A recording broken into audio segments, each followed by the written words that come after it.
जय जय श्री राधे, जय जय श्री कृष्ण।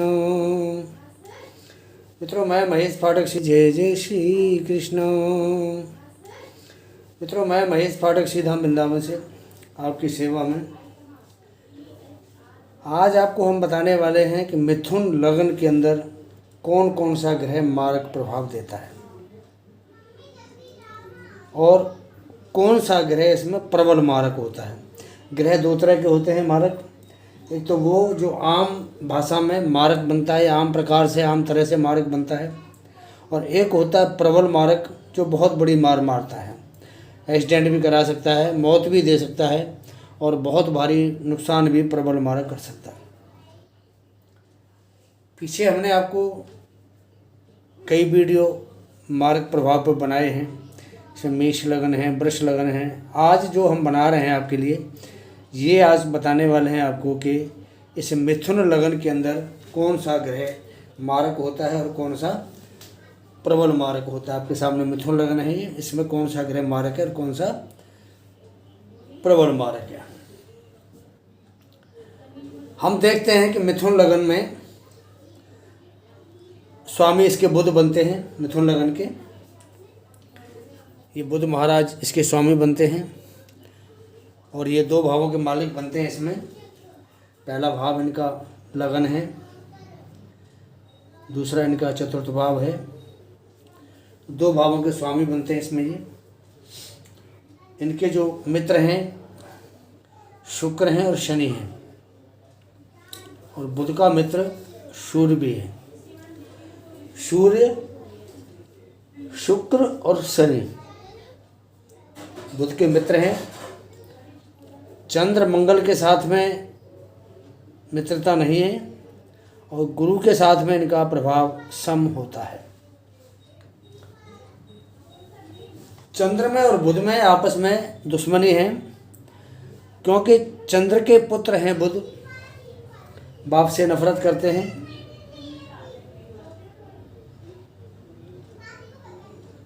अब इस कुंडली में आपको आज बताते हैं कि मारक प्रभाव क्या होगा, कैसे होगा, कितना होगा। अभी मैंने आपको बताया कि चंद्रमा के पुत्र बुध हैं। द्वितीय भाव में, इसको हम धन भाव कहते हैं।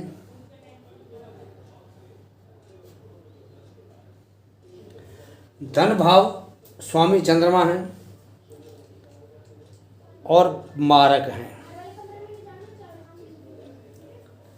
तृतीय भाव पराक्रम भाव है। चतुर्थ भाव सुख का भाव है। पंचम भाव संतान का भाव है। ये दुश्मन का भाव है। पत्नी भाव है। मृत्यु भाव है। भाग्य है। कर्म है। लाभ है और व्यय है। ये जो भाव है, लगन वाला जो भाव है, एक नंबर जिसको बोलते हैं, भाव नंबर है 1 2 3 4 5 6 7 8 9 10 11 और 12। हमारी कुंडली में 12 भाव होते हैं। इस लगन में कोई सा भी नंबर आ सकता है 1 से लेकर 12 तक, लेकिन ये लगन नहीं बदलेगी, लगन लगन ही रहेगी। इसमें नंबर बदल सकता है।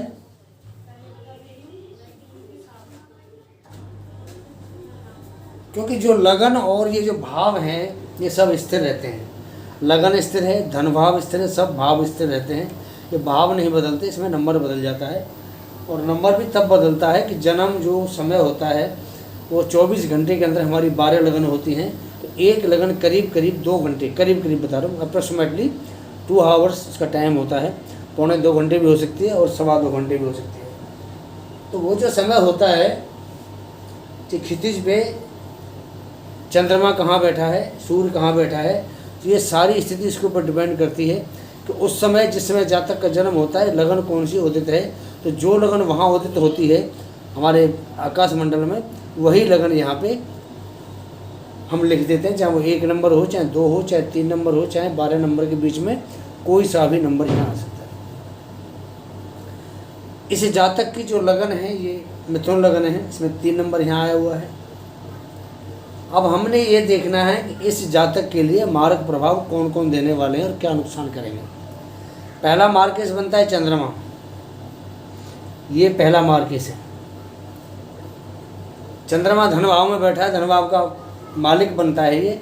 अब इसकी जन्म कुंडली में स्थिति क्या है वो तो अगर कुंडली हम देखेंगे तो पता चलेगा, वो एक अलग विषय है। लेकिन हम जिस टॉपिक पे बात कर रहे हैं, जिस विषय पे बात कर रहे हैं, वो विषय है मारक। पहला मारक बनता है चंद्रमा और दूसरा मारक बनता है गुरु। ये 2 ग्रह इसके लिए मारक बनते हैं। मिथुन लगन के लिए, मिथुन लगन का स्वामी बुध है।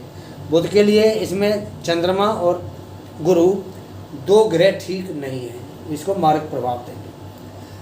मारक प्रभाव से हमें मानसिक, शारीरिक और आर्थिक 3 तरह की परेशानियां हमारे सामने उपस्थित होती हैं जब मारक ग्रह की या तो महादशा हो या मारक ग्रह की अंतर्दशा हो।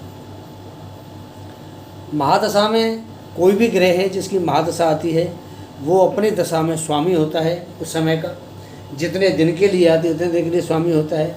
सूर्य की महादशा 6 साल की है, चंद्रमा की महादशा 10 साल की है, मंगल की महादशा 7 साल की होती है, बुध की महादशा 19 साल की होती है, गुरु की महादशा 16 साल की होती है, शुक्र की महादशा 20 साल की होती है और शनि की महादशा 17 साल की होती है। सॉरी, शनि की 19 की और बुध की 17 की होती है। तो ये जो महादशा हैं, इस महादशा में ये ग्रह अपने समय के स्वामी होते हैं, राजा होते हैं और इनके हिसाब से ही हमें कुंडली के अंदर इसका या तो प्रतिफल मिलेगा या इसका हमें अनुकूल फल मिलेगा। 2 ही चीज़ होती हैं। अगर ग्रह इस लगन के लिए कारक है तो हमें अनुकूल प्रभाव देगा और लगन के लिए अकारक है तो हमारे को उसका प्रभाव शुभ नहीं रहेगा। और वो जो ग्रह कारक है वो शुभ भाव में बैठा है, शुभता देगा, और वो ग्रह अगर अशुभ भाव में बैठा है तो हमें अशुभता देगा। तो इसी के आधार पे ये मारक प्रभाव निकाले जाते हैं कि ये द्वितीय भाव मारक और सप्तम भाव मारक। अब देखने वाली बात यह है, गुरु जब मारक प्रभाव देगा, अगर गुरु स्वग्रही बैठा है तो हो सकता है पति पत्नी में अनबन ना हो, व्यापार में, बिजनेस में, साझेदारी में कोई गड़बड़ ना हो, तब तो थोड़ा सा हो सकता है। अगर गुरु कहीं 6, 8, 12 में बैठा हुआ है तो यहाँ आकर के ये कहीं ना कहीं इसको परेशानी देगा। 6वां भाव, 8वां भाव और 12वां भाव, इन भावों में अगर गुरु बैठा हुआ है, गुरु स्थित है, तो गुरु यहाँ बैठने से इसको बहुत ज़्यादा तकलीफ अपने पति पत्नी के बीच में देगा। व्यापार करेगा, बिजनेस करेगा, उसमें उसको घाटा देगा। और ये जो भाव है ये कोर्ट कचहरी का भी भाव होता है, तो यहाँ भी इसको उस मामले में भी नुकसान करेगा। और गुरु की स्थिति शुभ है, गुरु अच्छे भाव में कि त्रिकोण में बैठा है या केंद्र में बैठा है, तो इसके लिए उस भाव में थोड़ी कमी आ जाती है। दूसरी बात देखते हैं चंद्रमा की। चंद्रमा धन भाव का मालिक बनता है।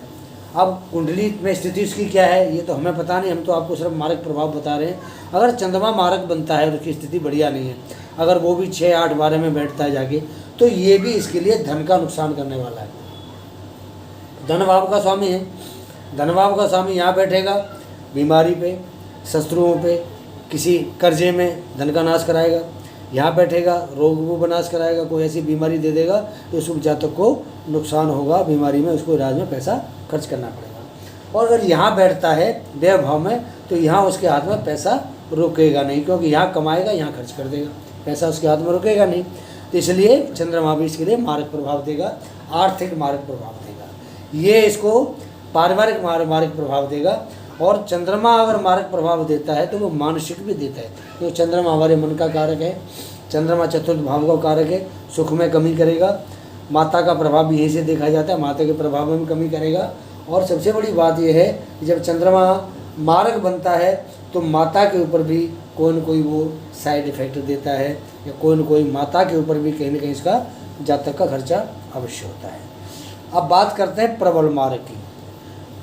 मैंने आपको बताया कि दूसरा भाव, तीसरा भाव, 6वां, 7वां, 8वां भाव और 11वां भाव, इन भावों में दूसरा, तीसरा, 6वां, 7वां, 8वां और 11वां, इन भावों में जो भी ग्रह अगर 2 भावों का स्वामी बनता है, दूसरा, तीसरा, 6वां, 7वां, 8वां और 11वें भाव में, तो वो प्रबल मारक होता है। चंद्रमा एक भाव का स्वामी है, शाली कर्क कर्क उसका राशि का। तीसरा भाव सूर्य है, ये भी एक भाव का स्वामी है। छठवां भाव मंगल बनता है क्योंकि यहाँ वृश्चिक राशि है, ये 2 भावों का स्वामी है। अब ये देखते हैं कि ये कहीं 2 भाव का स्वामी तो नहीं बन रहा है हमारे इस सूत्र के हिसाब से। अब ये 6वें भाव का स्वामी है, 8वां 7वां 8वां 9वां 10वां 11वां 11वें भाव का स्वामी बनता है। तो मंगल यहाँ पे ये बन गया प्रबल मार्ग,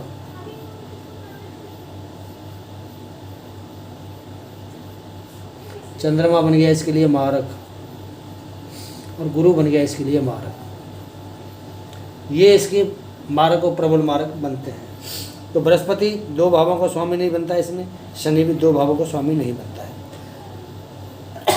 अब आप देखते हैं कि मंगल इसका प्रबल मारक बना है तो इसको क्या नुकसान देगा, क्या इसके लिए प्रतिकूल प्रभाव देगा।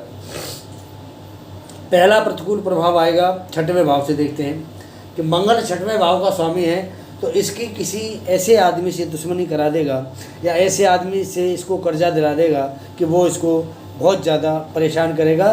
कब करेगा? जब मंगल की या तो महादशा होगी या मंगल की अंतर्दशा होगी।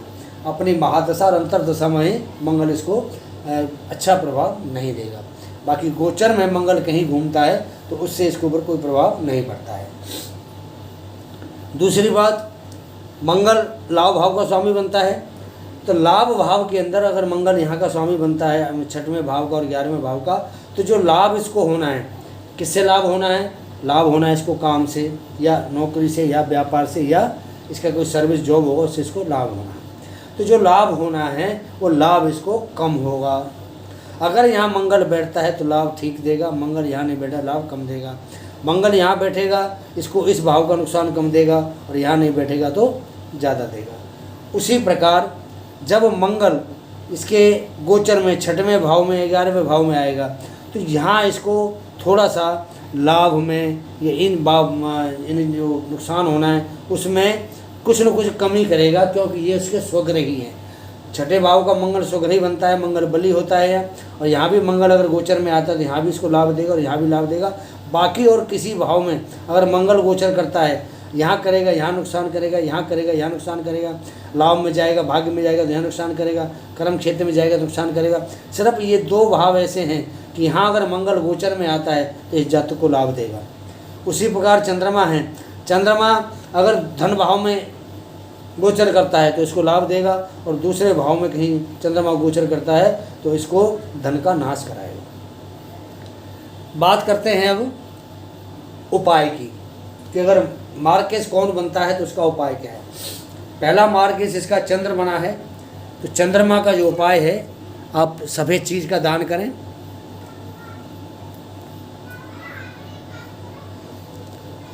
आप सफ़ेद चीज़ का दान करें, जैसे चीनी है, चावल है,